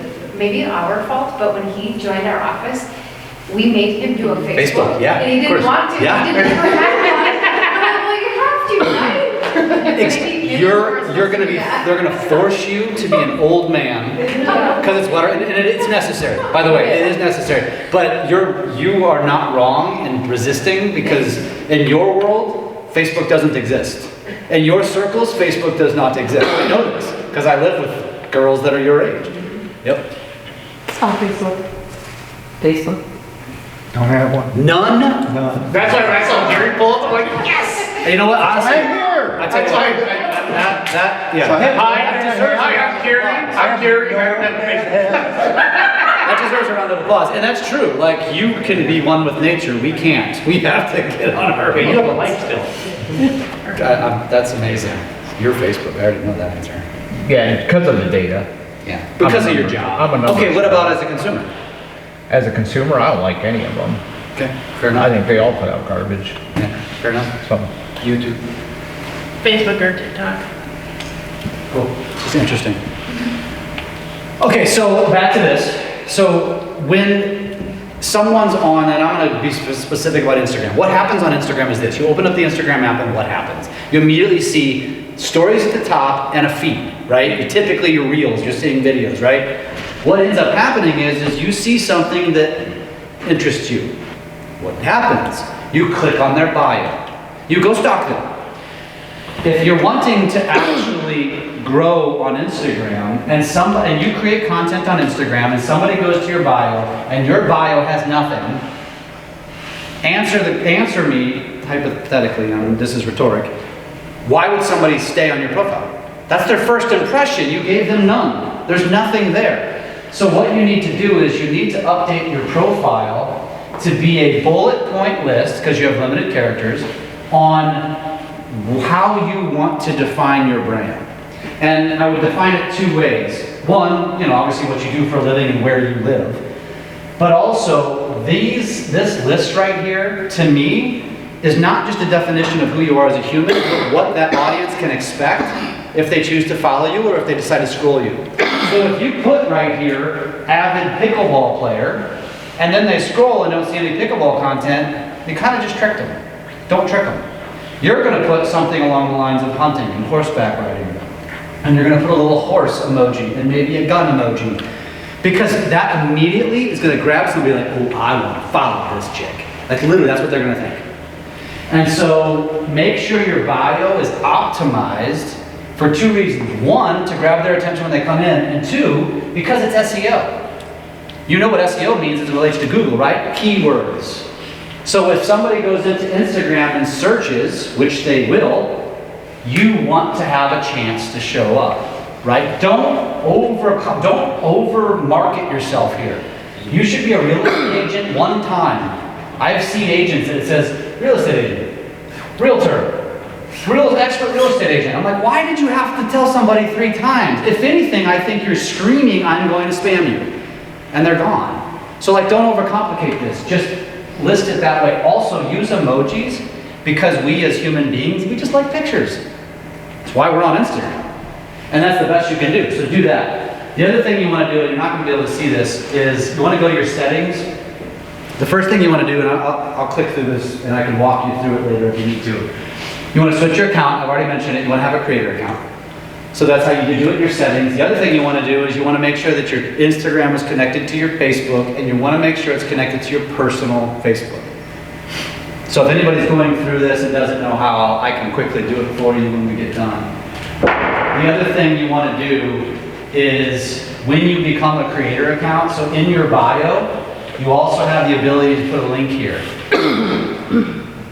Most real estate agents link their real estate page. I don't recommend doing that. What I recommend doing is, I mean, something's better than nothing, don't get me wrong. But what I recommend doing is getting like a Linktree or a Beacons or an Instacart. There's all these different platforms that are basically one-stop shop. So you can set up a Beacons or a Linktree for free, and you go in there and you put like your Facebook link, your TikTok link, your YouTube link, your website link. Maybe if you have a VRBO or Airbnb, or maybe you sell Avon, whatever it is, you link it all there, and then it's a one-stop shop, and somebody can click on it and kind of go down the rabbit hole with you. That's what you want. In my opinion, you do not want to announce that I'm about ready to try to sell you real estate, because you're not going to get them. They're going to be turned off. So that's what you want to do. TikTok is basically the same. So, and by the way, when you have a creator account, when you don't have a creator account, you can only have one link. When you have a creator account, you're going to have the ability to add 5 links. So I have an Instacart, which is my one-stop shop, my Facebook profile, my TikTok. This is my coaching platform, and that's a product that I peddle because I get brand deals on TikTok. TikTok is very similar. Same setup, less characters, you can't really see it, but basically be short, bullet pointed, use emojis, make sure you connect your accounts. It's very simple. TikTok. Talk about this briefly because TikTok has been the platform that has helped my growth the most. It doesn't make TikTok better, it's just worked better for me. What I do on TikTok, you could do on any platform. So, however, with TikTok is also this. The biggest and best rabbit hole you'll ever find. I mean, how many times have we opened up Instagram or TikTok and said, I'm going there with an intent in mind, something grabs your attention, and before you know it, you've done this for an hour, and your mouth hurts from laughing. That doesn't happen to you? It's so bad. Yeah, that's why you're shaking your head. It is bad. And so, and for you, if you embrace this stuff, you'll quickly learn, because it has evolved dramatically. You know, the whole politics and the drama and the bad things about social have really dissipated, and now it's become like the platforms have become very intuitive, and they quickly will learn what you're interested in and show it to you. So whatever it is you do or are interested in watching, you'll quickly learn after a couple of months, wow, like this thing sucks me in. And so the reason I bring that up is because if you really want to take social serious, you're going to have the discipline to be very intentional on why you're on social. For me, it's to create, it's to engage, and then if I have time, it's to consume. And because I have this, my family who doesn't understand social, they'll always, especially my sister-in-law, she always does like birthday parties on Facebook, you know, like, and it's an invite, and I'll be at a family function and be like, you guys haven't responded. And I'm like, I didn't see it. She's like, oh, Mr. Social Media. And I'm like, I don't scroll social media. I go there with intent to do business. I certainly don't see your post because I already don't like you. So you don't show up on my feed. But that's as well. Shit, this is being recorded. Sure. We're not accepting her. Sure. So on TikTok was the same for me as it is every other platform. I was following my own advice. I had my content pillars. It was personal, it was travel, it was Ozarks, it was video and social tips, it was social media news. I wanted to be known as a social media influencer, a social media expert, a social media coach on TikTok, but my audience had different ideas. My audience, based upon their engagement, said we want Ozarks. So it was a little over a year ago, it was August of last year, when after several videos over the summer went viral, and I'm looking at my content and I'm like, winter, the dog, my travel, my social media tip, like 200 or 300 views. Ozarks, 10,000 views. Nothing, Ozarks, 100,000 views. And I'm like, gosh, darn it. This is my audience telling me what they want. I'm going all in. So I changed the name of my channel last year to Lake of the Ozarks Lifestyle, and I've shifted my channel to be 100% all about this geographic area. So it's lifestyle content. It's me sharing what we're doing.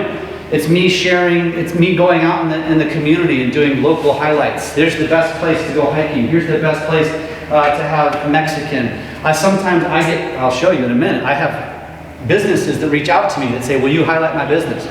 And now I do business highlights. I go out and I put out events. I was talking about, I do green screen stuff, anything that's in the news, I put it out there. If there's a boat crash, I talk about it, I put it on there, and I give my advice and say, you're an idiot if you got in this crash because you were driving too fast at night. And then it gets a ton of engagement and etc. This is what you can't buy. So when I rewind the clock and I talk about all of those mediums that you had to market you and your business, you had a limited reach. This is organic, this is free. The only thing that this is costing me is my time. This is over a 60-day period recently. I'm getting 5 million video views, 40, I don't care about that, that's vanity. I don't care about likes, it's vanity. What I care about is there's 50,000 people stalking me. 50,000! There's 4,700 hand raisers. Now, most of them aren't commenting for business purposes, but I'm playing the algorithm game with them and pulling them into my web. 11,000 people are marketing me. 11,000. Can you imagine if you went to a local media company and said, I want 11,000 impressions, they'd be like, give me $100,000. That's free. And I got 3.6 million unique views. The only reason I share that, and I think why that's important, is because it proves that it's not just my mom clicking on my videos 5 million times. It's unique individuals clicking on my stuff. It won't let her. Mine tried. What's that? It won't let her do that. Yeah. Mine tried that. You already tried to hack the system? My mom did. Yeah, I love it. Well, that's a good mom. It's a good mom, good sport mom. So I've since taken my TikTok channel, because it's had so much success. We started a YouTube channel, we started a Facebook group, and we started an Instagram page. They're all called Lake of the Ozarks Lifestyle. I have a VA, all I do is focus on TikTok.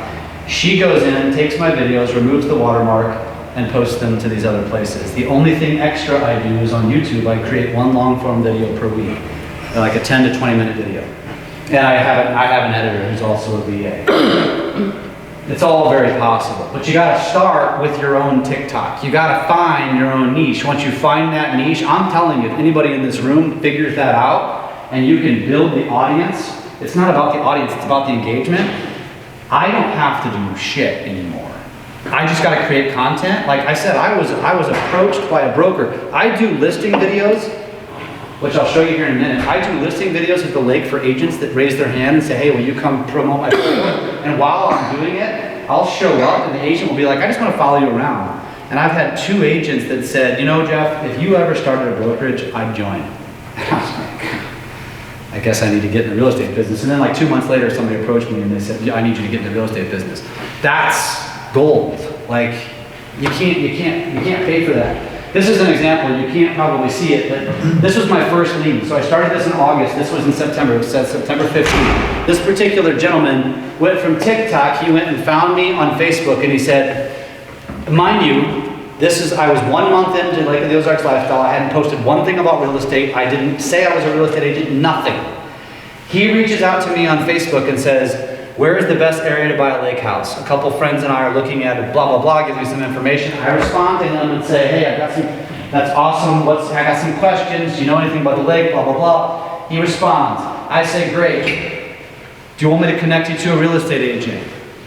Within moments later, he sends me his cell phone number and there's a warm lead. I connected him to the real estate agent, it turned out it was 2 buyers.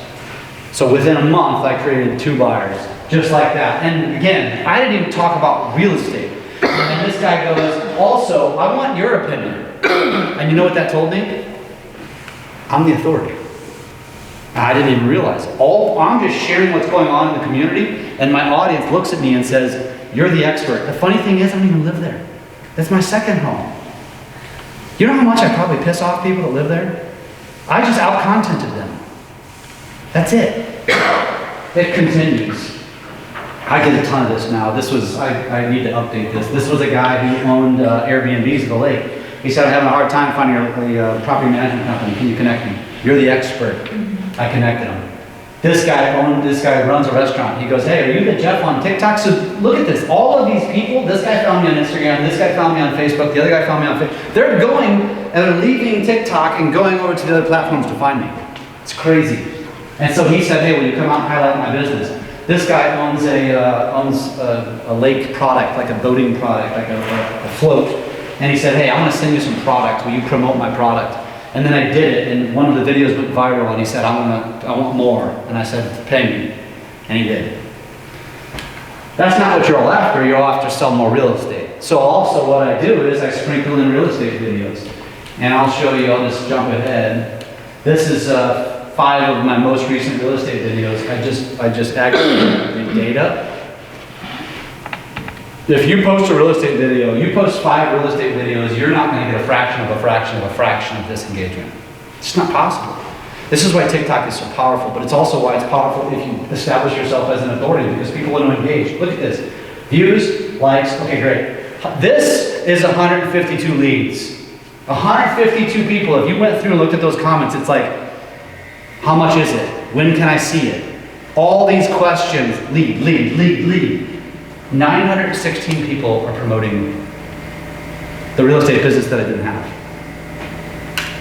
831 people said, I'm setting this aside because I want to save this. I want to go back to it. You can't buy this kind of engagement in your business. Lastly, it's Facebook. I spend most of my time, the only time I spend in Facebook is in groups. The reason is because as of this year, groups are the leading option for building an online community. Facebook proves this to me by spending millions of dollars in ads promoting groups. Also, there's some interesting data that I think is very important.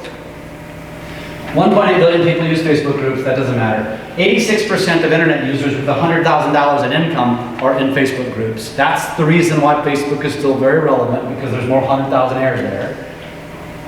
This is the most fascinating stat. Almost 75% of social media users say that the most important group in their life is online. Daft up. That's my first reaction. My first reaction is, wow, where is this world going? And then I thought to myself, can't change it. I'm going to embrace it. And I'm going to create more Facebook groups. Because I want more people saying my group is their most important group online. Because if I get that, it creates more opportunities to be that authority in their life, that when they need something from me, that I'm going to be the first person to think of. There's a lot of opportunity here. 50% of Facebook users are in 5 or more groups. People use groups. 98% of members say they feel a sense of belonging. Like, that's so much opportunity there. At the end of the day, as a real estate agent, what are we selling? Ourselves. Like, it's an experience. At the end of the day, the house is the house. It is what it is. It's got to be the right price, ultimately, but why does the consumer choose us? Because they feel good with us, right? It's always been said, people buy from you because they like you first. And how do they get to know you if all you're doing is marketing your business? They don't. I would say there's 4 types of groups you could have. I've already described this. My TikTok channel is essentially a geo-targeted community-based group. It's not rocket science, it's just simply creating a group and being the aggregator of all of the things that go on in the community. Those groups will never be viral. You don't care if they're viral.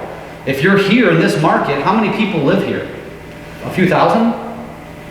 You'll be lucky to have a few hundred followers, but it'll be a few hundred followers that are interested because you're the one sharing with them, where's the best place to go to a trunk or treat? Where's the best place to donate food on Thanksgiving? Where's the best place to have breakfast with Santa? What is the best park to go hiking? What is the best school district? Which I know here there's probably one. But those are those types of things. You can highlight local businesses. And then every time you're doing that, you think about it. Every time I go into a local business and I show up to their business with my cell phones and my microphones and I'm like, hey, we're going to do a highlight video. You know what they do? First of all, establishing a relationship. Second of all, when I create that video, what are they going to do? Share it. AKA Market Me. And guess what? Every single one of them is either a homeowner or a potential home buyer. And guess what? I'm the person in the community that showed up for free to promote their business. Do you think I'm not establishing a pretty strong relationship with them? Is that not worth your time and effort? It beats cold calling. A CRM, past customers. How many of you use a CRM? Yeah, I get a lot of that. CRMs in their nature are spam. Think about it. Have a transaction, maybe close it, maybe not. Dump them into the CRM without asking them, and then send them what? Garbage. Here's 10 tips to get your house winterized in the winter. Like, you're sending them a bunch of stuff that they didn't ask for, and what happens? If most of you study your CRM and you look at the activity, probably I think on average 50% of them opt out. I don't know what the actual data is, but something like that. Create a Facebook group, call it the Jason Schultz Real Estate Team Friends and Family Group. Every time you meet with a consumer, say, hey, I have this Facebook group. Why don't you join? All I do is create content about what's going on in the community. I do giveaways. I'll give away a gift card to the local restaurant. I do fun things. I share what's going on in the community. Every once in a while, I'll put out something interesting about real estate, but by and large, it's all about the community. And now all of a sudden, you're putting your consumers into a medium where they're choosing to be. You're not texting them, you're not messaging them into an email, you're not calling on them and annoying them. You're putting them in a group where they choose to be, and now, if they're engaged, every time they show up on Facebook, your content's gonna show up, and you're staying top of mind. I would argue all day long that this is your best potential CRM if used effectively. And you could do it around interests, have these niche, you could create a Facebook group all around hunting. That would perform really well. You could do exactly what I've done with the Ozarks and do that. You could find your foundational platform. I'd recommend Instagram or TikTok. Just figure out a cadence to where you're going to post however many times per week. You're going to come up with your content. You build that cadence, you make it consistent, and then eventually you go hire a VA at $5 an hour and say, now go take that content and go start an Instagram page, go start a Facebook group, go start a YouTube channel, and we're going to multiply this shit out. I would wait until you get a few transactions off the original one so you justify the spend, and then I'd go hire that VA, and I would go multiply it, and then basically you're doing what you've always been doing, creating content. Trust me, if it works, you'll lean into it. Like, you'll be bought. Like, how can I create more? That's what happens. This is my posting strategy for what it's worth. And the only reason why I share this, because let me quickly say, you don't need to take a picture of this because you're not going to duplicate it. Maybe Jason's team, they're out posting me and do it. But he's got a bunch of people doing it. I'm doing it by myself. The reason why I share this is because most audiences will tell me, well, Jeff, this is what you do for a living. No, this is what my career has shifted into from these other industries because it has driven so much business. I actually am still in the mortgage business. I still host that podcast. I'm a co-founder of the Business Video School. I have a platform called Real Estate Mastery Pros. I have another podcast called Broke on Social. I do coaching and I speak. In other words, your excuses are bullshit. Like, you just gotta wanna make the time. You gotta be willing to press play. You've gotta be willing to just do it. You gotta understand the opportunity that exists here. Don't tell me, well, Jeff, you're just an expert at bullshit. I'm an expert by doing, that's it. I'm an expert, that's a BS word, to be honest with you. I'm just a practitioner. Stop making excuses and do it. I'm gonna shift quickly to artificial intelligence. What do you feel about hashtags? Necessary. Okay, all platforms? Yeah. They're basically cataloging. So you're cataloging your content through keywords. So I'd use about 5 or 6 per platform. And honestly, you can ask ChatGPT, this is what I post about, what are the best hashtags? Or you can just do it. So like, for example, let's just say I posted a listing video in Spring Green, and it has an in-ground pool and a really awesome master bathroom. And I would probably hashtag my real estate team. I'd hashtag the local area, and then I would hashtag new listing, in-ground pool, new master bath, I don't know, updated master bath, whatever, right? I would use keywords that somebody might be searching or somebody might be interested or looking for to increase the odds of my content getting seen. That's why we use hashtags. Don't hashtag your hunting content with hashtag Kim Kardashian because she's trending. Or Taylor Swift. Or Taylor Swift, yeah. Like, you're not gonna hack the algorithm. You're just gonna piss people off. Yeah, you're also just gonna piss people off because they're gonna stumble upon your video and be like, oh, Taylor Swift's hunting. Oh, no, she's not. She just, oh, it's Andrea. Yeah, just makes, just. Sandra. So I already mentioned this about AI. I really believe this. It's not gonna replace you, but the person using AI will. I'm just going to give you the AI platforms that I'm using and how I'm using them. Well, actually, I'm going to give you some examples of what ChatGPT can do for you. How many of you are using ChatGPT or have used ChatGPT? Good.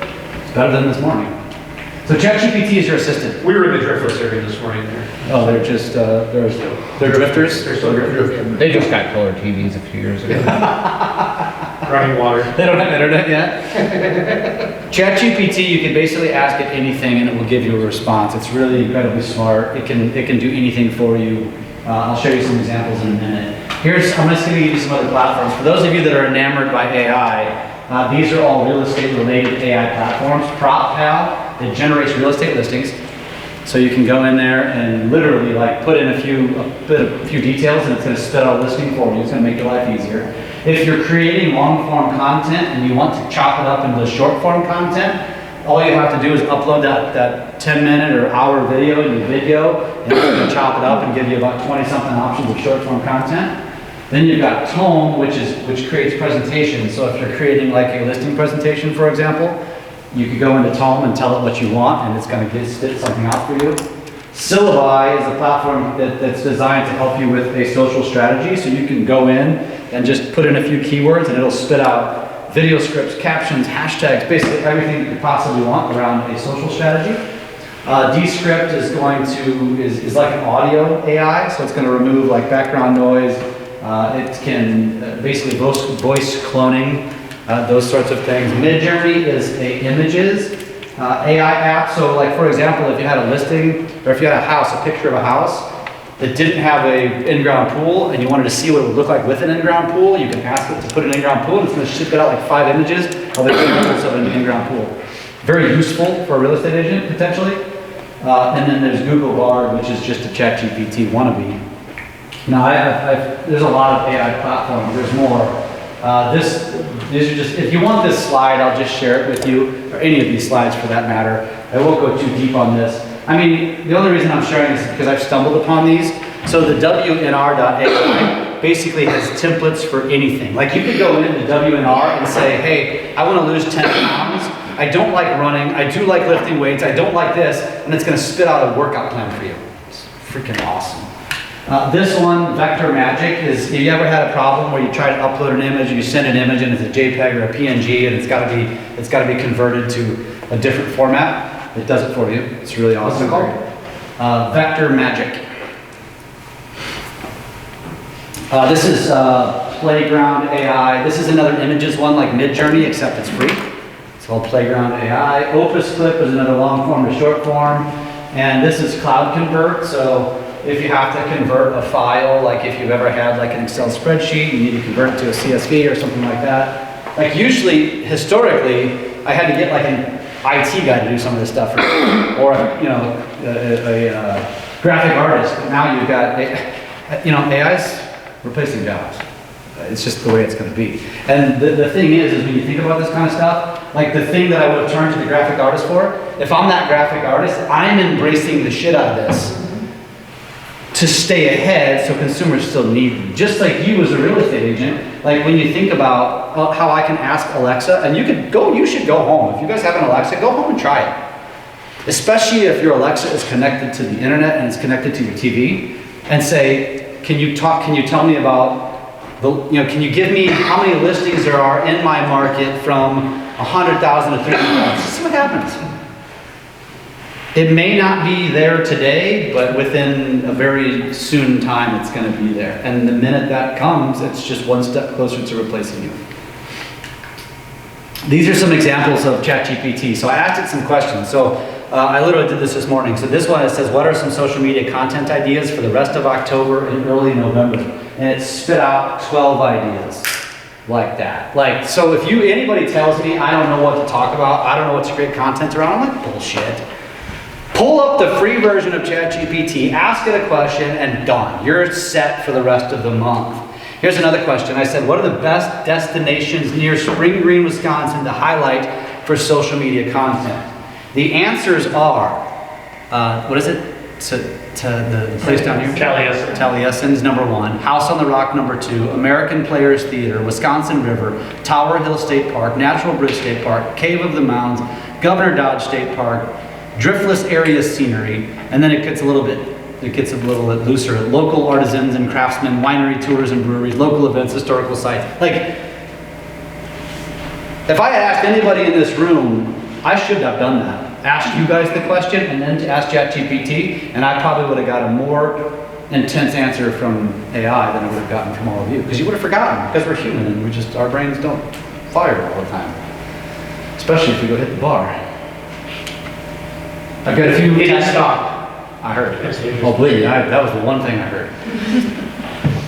There's a couple of strategies I'm going to share with you real quick that you could be implementing. So for those of you that are posting to social, this is a strategy to kind of hack into an audience to increase the odds that your post shows up on their feed. So if I'm Jason and I'm a lender and I want my next post to show up on all of your feeds, he should do this. 5 minutes before he posts that post, he's going to go to all of you in this room. Let's just call you 10 of you.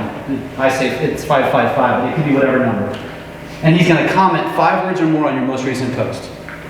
He's going to go to all of your posts, going to find your most recent post, whether it was a month ago, 2 years ago, he's screwed with you. But everybody else, he's going to comment on your most recent post. You're going to notice why, you're going to get a notification. What are you probably going to do? You're going to go like his comment. Some of you are going to reply and say, thanks, Jason. And guess what? The algorithm's going to be like, oh, they must like each other. We've been we just started commenting on posts that are 5, 6 years old. That's something that if you guys could go search yourself and comment on old posts, it sparks them. Yeah, it sparks them. It's huge. We're in the business of turning videos into cash, and I understand that that's completely different. It's just, but it's similar. It's similar, but the point is this is a hack because the algorithm isn't smart enough to know that he's hacking it. He just thinks he commented on you, you commented back. Okay, you must like each other. So his post that he posts 5 minutes later is going to show up on your feed. That's it. Simple as that. This is just a strategy that you can employ that works. Here's another strategy. It doesn't require you to post. Did you hear that? It doesn't require you to post. Think about the last time you posted a video and it performed well. You got consumed with it. I know this because my wife is a typical social media consumer. She shares every once in a blue moon, and every once in a blue moon, a video goes viral. And when it does, I hear about it for days. Honey, it's at 2,000 views. Honey, it's at 5,000 views. Honey, it's at 10,000 views. And I'm thinking to myself, oh man, like you're just consumed with your post. Why? It's hitting her with like dopamine. It feels good. That's how we all feel. So again, when you think about using this as a strategy, spending, like when I say the word prospecting, most of you think, okay, I'm going to call my past client list. I'm going to go door knock. I'm going to call expireds. I'm going to call FSBOs. That's prospecting to you. And guess what? Every single one of those strategies, you're kind of annoying people. But when you go to their social and just stalk them and just make sure you're commenting on the content that makes them feel good, what are you doing? You're lifting yourself up. It's not hard. And this doesn't have to consume your day. Because here's the reality. Most of you probably have a list, a past client list, an SOI list, friends and family, of maybe 100 to 200 people. Take that list, put it on your desk, go right down the list. I'm telling you, it's not even going to take you 20 minutes because most of those people don't post very consistently. Do this 2 or 3 times a week. Don't miss a post. Show up on their feed. Comment on every post. And by the way, don't comment and don't forget I sell real estate. The best referral you can give me. Don't do that shit. Like give an authentic comment. You could do this. You don't have to love social, but you just go on social and you take that list because you have it. You've sold real estate, right? And you go find your past clients, and all you do is engage with their content. You just lifted yourself up top of mind, right then and there. It's better than calling them. It's better than sending them a recipe. it's, you know, the only thing you could maybe do better is send them a gift, and that's arguably illegal. So, the best thing you can do, the freest thing you can do, the easiest thing you can do is just engage with them on social because they're noticing you and they appreciate it and they love it. Because the best ROI, it doesn't come from clicks, it doesn't come from the virality. It comes from being engaging. It comes from having conversations. Why do you prospect? Why do you go to industry events? Why do you go to networking events? Why do you do this stuff? To potentially have another conversation with a potential client, right? You don't have to leave your house. You don't have to put clothes on. I mean, maybe wear clothes, just you don't have to dress up. You don't have to put makeup on. I know that will resonate with some of you. That's all you gotta do.